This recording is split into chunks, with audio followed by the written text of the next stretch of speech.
Hello, আসসালামু আলাইকুম। এই গাছটার নাম হচ্ছে তুলসী গাছ। এই গাছের নাম তুলসী গাছ। এই গাছের ভিতরে অনেক ভেষজ ঔষধ আছে। এই গাছের ভিতরে অনেক ভেষজ ঔষধের গুণাগুণ আছে।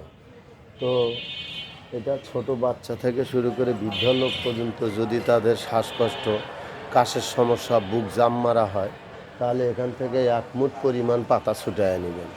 এখান থেকে এক মুঠ পরিমাণ পাতা ছুটায় নিয়ে সেই পাতাটা বাটবেন, যে পাটায় হোক বা ব্লেন্ডারে হোক, বাটার পরে চিপে রস করে নেবেন। নিয়ে 1 চা চামচ রস হালকা কুসুম গরম করে নেবেন।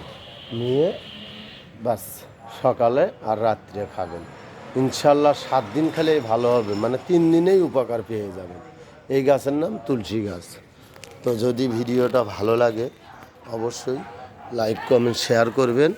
আরও 10 ভাইকে দেখার সুযোগ করে দিবেন ইনশাআল্লাহ। এটা আপনাদের কাছে আমার অনুরোধ।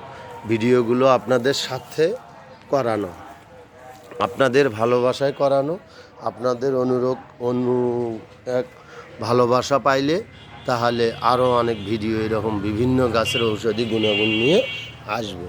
আমি মাহাবুর রহমান। তো সে পর্যন্তই ভালো থাকবেন, সুস্থ থাকবেন। দেখা হবে আবার নতুন কোনো গাছের ভিডিও নিয়ে। তো ভালো থাকবেন সবাই। আসসালামু আলাইকুম ওয়া রাহমাতুল্লাহ।